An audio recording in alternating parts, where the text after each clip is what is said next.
अस्सलामु अलैकुम वरहमतुल्लाहि वबरकातुह। स्टूडेंट्स, आज यूनिट नंबर 4 डायनेमिक्स 2 के हम न्यूमेरिकल करेंगे, जिसमें सबसे पहला न्यूमेरिकल है हमारे पास calculate the torque acting on spanner of length 20 centimetre to loosen a nut by a force of 50 Newton.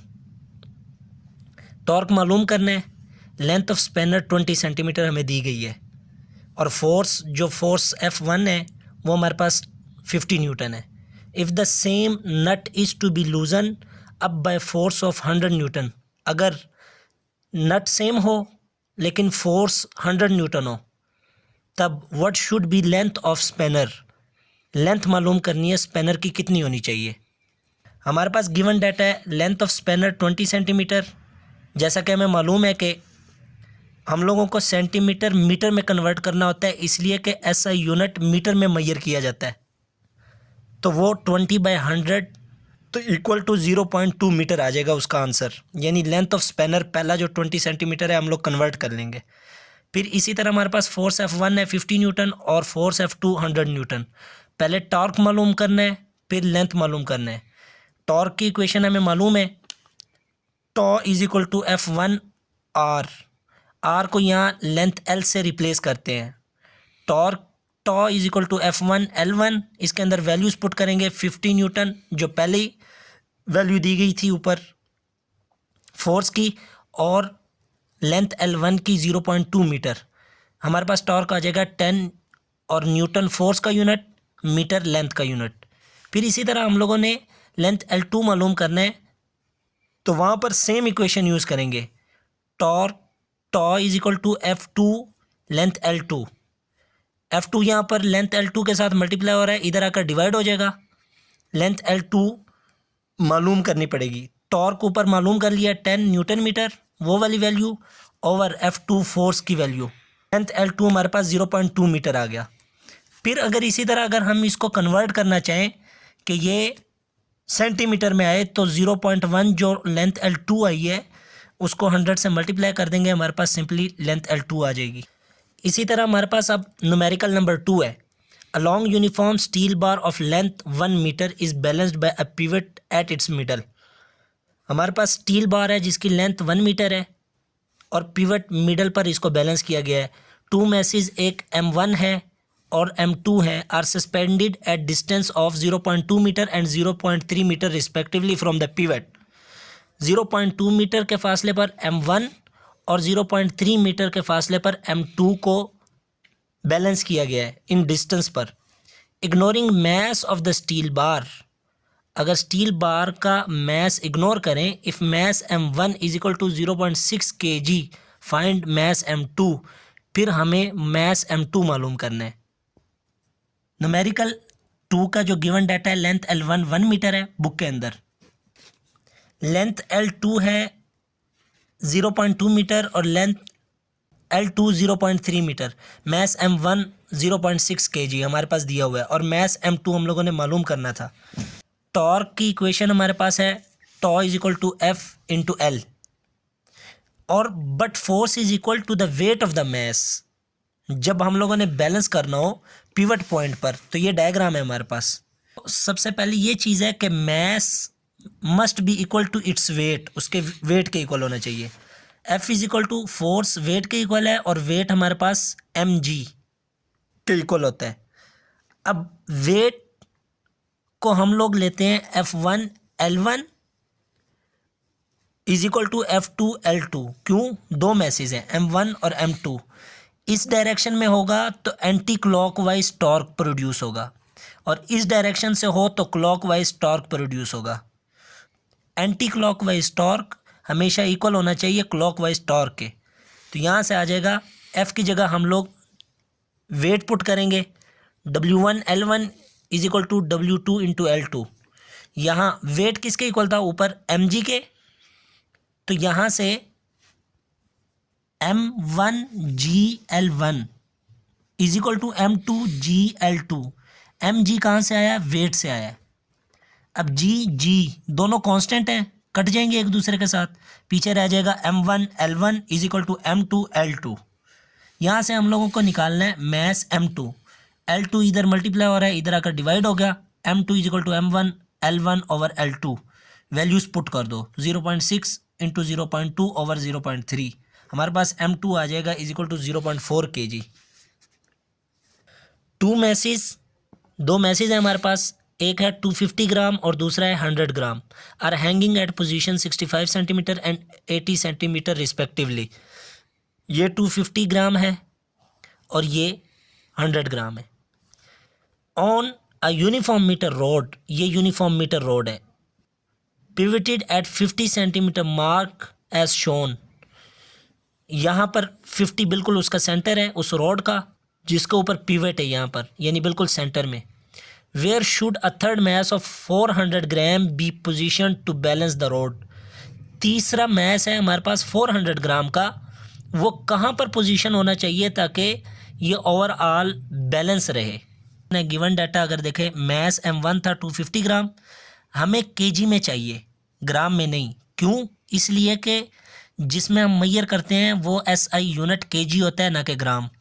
इसलिए हम 250 को 100,000 पर डिवाइड करेंगे, इसलिए कि 1000 केजी में आता है, तो 250 को 1000 पर करेंगे हमारे पास 0.25 केजी आ जाएगा।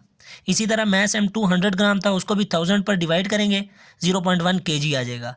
लेंथ L1 थी इज इक्वल टू 15 सेंटीमीटर, लेकिन सेंटीमीटर SI यूनिट नहीं है, इसको SI यूनिट में कन्वर्ट करेंगे तब हमारे पास सही आएगा। तो 15 सेंटीमीटर को 100 पर डिवाइड करते हैं, हमारे पास आंसर आ जाएगा। सिमिलरली लेंथ L2 है 30 सेंटीमीटर, सेंटीमीटर में हमें नहीं चाहिए, हमें चाहिए तो मीटर के अंदर। 30 को 100 पर डिवाइड करेंगे 0.3 मीटर आ जाएगा। मैस है 400 ग्राम, ग्राम में फिर नहीं चाहिए, हमें केजी में चाहिए, इसलिए 400 ग्राम को 1000 पर डिवाइड करेंगे तो हमारे पास आ जाएगा 0.4 केजी। फाइंड क्या करना है, वो डिस्टेंस जिस पर मीटर को बैलेंस करना है, मीटर रोड को। फॉर बैलेंसिंग वही पिछली वाली बात है कि anti clockwise torque must be equal to clockwise torque. तो टॉर्क किसके इक्वल है, F into L, L length को कहते हैं, F किसके इक्वल है, वेट, वेट किसके इक्वल है, mg। यहाँ पर आप देखें F3 L3 is equal to F1 L1 plus F2 L2, यानी वो जो दो टॉर्क डायग्राम के अंदर दिए हुए हैं इन दोनों के must be equal to this one, फिर ये मीटर रॉड बैलेंस होगा। इसलिए हम लोग F3 L3 is equal to इन दोनों को आपस में प्लस करते हैं, फिर F को रिप्लेस करते हैं वेट से, तो वेट किसके इक्वल है, mg के। यहाँ पर वेट से जब रिप्लेस करेंगे तो W3 into L3 is equal to W1, यानी wait 1 L1 plus wait 2 L2। इसी वेट को रिप्लेस करो mg L3 is equal to M2G L2 plus M2G L2। G को कॉमन लेते हैं और यहाँ से भी G को कॉमन लेते हैं, इसलिए कि ये दोनों कांस्टेंट हैं। अब G के साथ कट जाएगा, जब ये कट जाएंगे तो पीछे रह जाएगा M3 into L3 is equal to M1 L1 plus M2 L2। यहाँ से हम लोग को लेंथ L3 मालूम करनी है कि जिससे हमारे पास मीटर रोड पिवट पॉइंट पर बैलेंस हो जाए। तो L3 यहाँ पर ही रहेगा, M3 इधर आकर इससे डिवाइड हो जाएगा। वैल्यूज़ पुट करेंगे 0.25 इंटू 0.15 प्लस 0.1 0.3, जो हम लोग को न्यूमेरिकल के अंदर दिए हुए थी, यहाँ वैल्यूज़ वो कन्वर्ट करके हम लोगों ने लिख ली थी। यहाँ से जैसे ही वैल्यूज़ पुट करेंगे तो लेंथ L3 हमें मालूम हो जाएगी कि मीटर में हम लोग को इस लेंथ पर थर्ड मैस को पोजीशन करना पड़ेगा ताकि वो मीटर रोड बैलेंस हो जाए। अब अगर इसको मीटर से सेंटीमीटर में कन्वर्ट करना चाहते हैं तो 100 के साथ जैसे ही मल्टीप्लाई करेंगे तो ये आ जाएगा 16.9 सेंटीमीटर, यानी 16.9 सेंटीमीटर के डिस्टेंस पर। लेकिन हम लोगों ने मालूम क्या करना था, पोजीशन को, कि जिस पोजीशन पर हमारे पास आना चाहिए। उसके लिए x है, x कितना था, टोटल लेंथ अगर देखा जाए वहाँ से 50 माइनस L3 करेंगे, 50 माइनस 16.9, तो पीछे हमारे पास x डिस्टेंस 33.1 सेंटीमीटर आ जाएगा कि इस पोजीशन पर थर्ड मैस को हम लोग बैलेंस मीटर रोड के लिए पोजीशन करेंगे। न्यूमेरिकल नंबर 4 है, a car waiting 1200 kg enters around about with a diameter of 60 meters at a speed of 25 kilometre per hour. Car का मैस देखा जाए 1200 kg है, डायमीटर जहाँ पर वो इंटर होता है उसका 60 मीटर्स है और उसकी वेलोसिटी 25 किलोमीटर पर आवर है। कहते हैं कि वो सेंट्रीपिटल फोर्स को मालूम करें acting on the car as it navigates the curve. Mass m1 दिया हुआ है is equal to 1200 kg, diameter d is equal to 60 metre. Centripetal force जब भी मालूम करनी है तो उसमें हमें रेडियस चाहिए होता है, ना कि डायमीटर। अब देखो यहाँ पर अगर हम इस डायग्राम को समझें कि बिल्कुल सेंटर से एक तरफ को जाएं तो रेडियस r1 है, और इसी तरह ऑपोजिट डायरेक्शन से ये बिल्कुल हाफ कर दे सर्कल को दरमियान में से, उसको डायमीटर कहते हैं। तो वो दो रेडियस हैं। अब r plus r is equal to diameter d, r को r के साथ प्लस करेंगे 2r हो जाएगा is equal to diameter d। 2 इधर मल्टीप्लाई हो रहा है r के साथ, इधर आकर डिवाइड हो जाएगा। तो r यानी रेडियस जो हमें सेंट्रीपिटल फोर्स को मालूम करने के लिए यूज़ होता है, वो मालूम करने के लिए r is equal to d/2 आ जाएगा। रेडियस क्या है d/2, d क्या था डायमीटर 60 था, 2 पर डिवाइड करेंगे, रेडियस हमारे पास 30 मीटर का आ जाएगा। उस कर्व का r जिसका मैस 1200 kg था इंटर हुई थी। वेलोसिटी थी हमारे पास 25 किलोमीटर पर आवर। किलोमीटर में 1000 मीटर होते हैं, इसको कन्वर्ट करेंगे हम लोग तो यहाँ से आ जाएगा 25 मल्टीप्लाई बाय 1000, क्योंकि किलोमीटर में 1000 मीटर होते हैं और एक आवर के अंदर 3600 सेकंड्स होते हैं। ये किलोमीटर से मीटर पर सेकंड में कन्वर्ट हो गया, जो कि वेलोसिटी हमारे पास आती है v is equal to 6.94 metre पर सेकंड। मालूम क्या करना था, सेंट्रीपिटल फोर्स। उसके लिए हमारे पास इक्वेशन है सोल्यूशन में, Fc यानी centripetal force is equal to m यानी मैस वेलोसिटी का स्क्वायर ओवर r। ऊपर इसलिए हम लोगों ने निकाला था कि हम लोग को रेडियस r चाहिए, ना कि डायमीटर d, और यहाँ इक्वेशन में भी r यूज़ हो रहा है। तो वैल्यूज़ पुट करो, 1200 इंटू 6.94 का स्क्वायर ओवर 30, हमारे पास सेंट्रीपिटल फोर्स आ जाएगी 1927 न्यूटन। लास्ट है numerical, a geostationary satellite revolves around earth in an orbit of radius 42,000 kilometre. उसका रेडियस है, मालूम क्या करना है, orbital speed of the satellite at this height. Numerical number 5 है, ना कि 4, ये 5 है।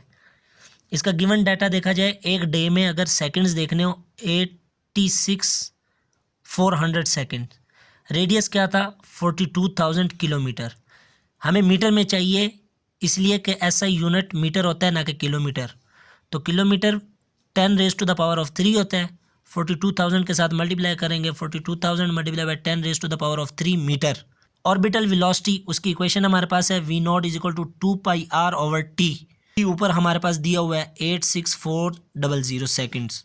वैल्यूज पुट करो, 2 कांस्टेंट है, पाई की वैल्यू 3.14, आर रेडियस की है 42,000 मल्टीप्लाई बाय 10⁻³ ओवर 86400 सेकंड्स। उससे हमारे पास ऑर्बिटल वेलोसिटी आ जाएगी 3.05278 मल्टीप्लाई बाय 10⁻³ मीटर पर सेकंड। लेकिन 10⁻³ देखा जाए तो ये किलोमीटर होता है, इसलिए ये हमारे पास आ जाएगा 3.05278 किलोमीटर पर सेकंड, जो कि वो ऑर्बिटल वेलोसिटी है।